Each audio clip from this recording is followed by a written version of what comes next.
So, first thing is I want to make a distinction between a cult and a conspiracy theory. Cults are cults are high control groups is a word that you hear used now. They're things that take over and run a huge part of your life and then later replace your identity. I know that these things, there's a Venn diagram. I can hear you already saying in your head, yeah, but conspiracy theories do that too. But let me get through it. Like the cults tend to operate by having sometimes through a charismatic leader, sometimes through a teaching or some sort of ritual process of trusting the process. What they do is they take you and they say, here are all of these things that you need, and then that diagnosis is usually right. If you look at somebody like a Keith Raniere, if you look at somebody like Keith Raniere's of the Nexium cult, which the documentary The Vow and what's the other one, Seduced? There may be a third one now. I don't know. What they're doing is they're going up and they're making a diagnosis. So he goes up to Sarah Edmondson and he says, you're coughing, but you're not sick. And you're doing that because you think that you have to be sick to get attention. Who are you without that? And it changes her life because she's like, I've done this my whole life. My dad gave me attention when I was sick or whatever she says. I don't remember her psychoanalysis of herself, but she says basically that woke her up.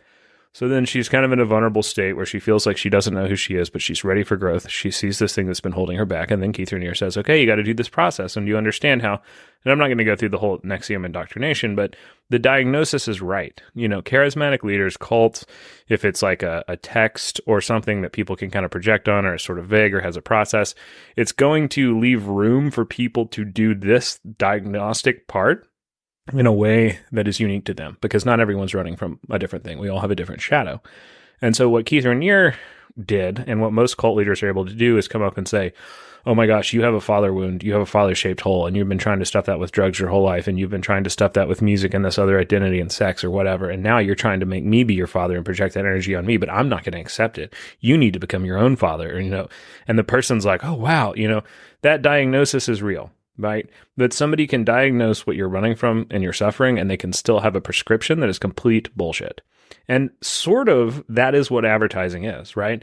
Like, and advertising isn't necessarily a cult, but they are operating on that same mechanism where Starbucks is saying in the 90s, hey, you think a coffee shop is like a cat and some books or whatever. That isn't. It's a new way of life. Okay. If you're younger, you have no idea what I'm talking about. Okay. Because you don't remember what a world was before Starbucks. But Apple Computer, if you're, some of you may be too young to remember this, but it was like they came on the scene and they said, this computer is not like, and I'm specifically talking about their advertising. Don't send me an email and say, well, computers used to not be intuitive, and Steve Jobs wanted to say, well, this is a bicycle for your brain. This is supposed to work. Okay, I'm not talking about the actual product. I'm talking about the way it was marketed, okay? So like Apple Computers said, here's an artist blowing dust off an thing they built in their studio, and they have this Apple Computer, and they have this thing, and here's this guy going on this long journey, and the iPad's in the leather case, and he's a bespoke gentleman checking his thing. And they were trying to say these people live intentionally, they live artistically, they have a very small quantity of very nice things because those nice things cost a lot of money. The computer is next to the heirloom watch or knife because it's going to be the same thing. It's going to last forever. It's not. Computers don't last forever. But you're supposed to feel that and intuit that. Okay. And that diagnosis of like, you want to be an artist doesn't mean that you need an Apple. That diagnosis of like, I want to go on this thing to have this part of my life, I want to have a new way of life, that doesn't mean that you need a cup of Starbucks coffee. The diagnosis in a cult and a conspiracy theory, in predatory therapy, in predatory religion, like you'll see the same thing in religion, they'll get that.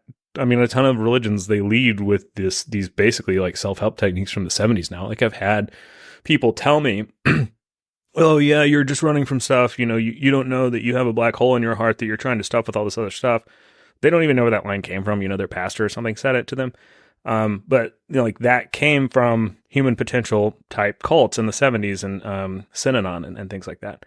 So like a lot of these things make a diagnosis, And then they tell you that you have to do something to feel better, or you have to do something to be whole. Okay. So that's what makes it a cult, is that in that spot, that person is taking away, they're clocking you, making you feel like you're moving towards authenticity. Then they're taking away your authenticity and they're replacing it with something else. And that something else is this thing that usually leads to exploitation of your time, exploitation of your sexuality, exploitation of your, sometimes it's just your attention. That some people will settle just for being an egomaniac. You know, a lot of these kind of cults of personality are just that. But it replaces it with something that is self-serving to a small group of people or a person or a group. And then it's going to put you in a position where you are supposed to go out and do the same thing on a smaller scale. Now, you're not going to get as much of the reward as the founder. Usually your reward is going to be ego. But you're doing the abuse, and you're a good person, and you think you feel well. So what you're doing is an abuse. So that means you're not being abused. You get it? And that's why so many people who come out of these things, they have such problems because not only, if I admit that that guy damaged me enough to start the healing and change process, I have to sit with the shame and guilt that I hurt all these other people. And so vulnerability is always going to be switched and replaced in a cult. Okay. That's a cult. The difference in a cult and a conspiracy theory, or I think conspiracy movement might be a better term, because there's conspiracy theories that are right? And I know the thing happened. I just don't agree with the thing that people are doing with it. And then there's also conspiracy theories that are wildly insane and are just not real, but the movement around them is like pretty mainstreamed. So I don't know that the theory itself is the problem. I'm going to say conspiracy movement, right?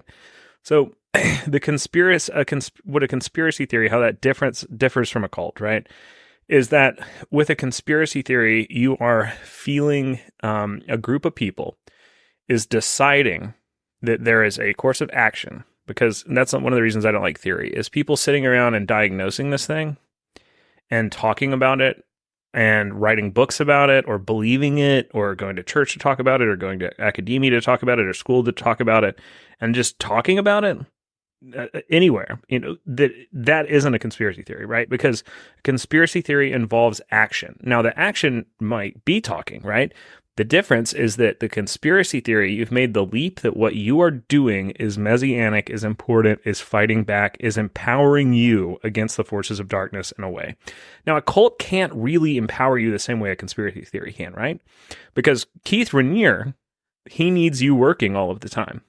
He needs your finances and your sexuality and your whatever. Like, you've got to be tired. You've got to be exhausted. Matthew Rimsky was talking about one of the high control groups he was in, and he was saying that the only time where he had time to realize that he was in a cult was when he was in the kitchen, because he just got to feel a little moment of joy while he made something. I mean, he was making it as slave labor for this organization, but it was like one of the only places where he could feel himself because he was so tired and going. In the process, it wears you down. You can't clock out of Nexium and then go do QAnon and storm the Capitol.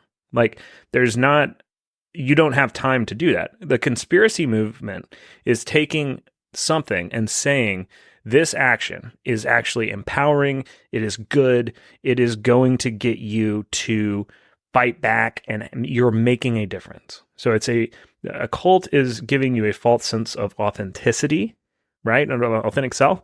A conspiracy movement, and I know there's some overlap, but its main mission is it's giving you a false sense of agency. You know, they're making the frogs gay, they're making the kids gay, the Disney movies are contaminated, no one knows that Jesus is coming back. Whatever the cult is doing, it's saying all this stuff, and then it's telling you that if you get on Facebook and you post, you're fighting back. You're in this, you may just be talking about it, like I said, but the talk becomes the action. And that we have this little bubble of people and we're spreading the word and it's growing and it's on 4chan, and you've got to go out and find younger kids and then co-opt their style and their culture and bring them into this thing. And people are waking up and people in other countries are even supporting us. That feels like I'm doing something that is empowering to me. That's less about my authentic self being replaced by a leader or a group or a high control system. And it more is telling me something that's either negligibly effective or actually harmful to the world and myself is great. That there's a secret conspiracy that on this pizza restaurant in DC that doesn't have a basement, there's actually a secret dungeon of kids, and I'm going to go shoot that up because Alex Jones told me to. That's me feeling empowered to go act on behalf of, as a conspiracy theory. So there's overlap between these things. They are technically different things. So where are they similar? Causationally, I think that they are very similar.